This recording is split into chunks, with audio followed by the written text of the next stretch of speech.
పనికిరావని పారేసే వస్తువులతో అద్భుతాలు సృష్టించవచ్చని ఒడిశాకు చెందిన ఓ కళాకారుడు నిరూపించాడు. కటక్కు చెందిన సంజీవ్ బిస్వాల్ పాత ఇనుప సామాన్లు, నట్లు, బోల్టులతో అందమైన విగ్రహాలను తయారు చేస్తూ ఆశ్చర్యపరుస్తున్నాడు.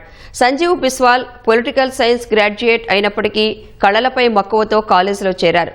ఒకసారి కారు రిపేర్ కోసం గ్యారేజ్కి వెళ్లినప్పుడు అక్కడ పడి ఉన్న పాత నట్లు, బోల్టులు, వాహన పరికరాలను చూసి సంజీవ్కు ఒక ఆలోచన వచ్చింది.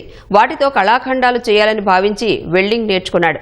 తొలుత వినాయకుడి విగ్రహాన్ని తయారు చేసిన సంజీవ్ పలు రకాల విగ్రహాలను సైతం రూపొందించాడు.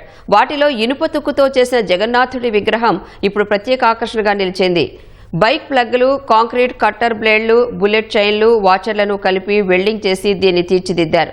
మాజీ ప్రధాని వాజ్పేయి కాంస్య విగ్రహాలను సైతం సంజీవ్ రూపొందించాడు. తన కళను కేవలం ప్రదర్శనకే పరిమితం చేయకుండా 100 మందికి పైగా విద్యార్థులకు ఉచితంగా శిక్షణ ఇస్తున్నట్లు సంజీవ్ వెల్లడించాడు.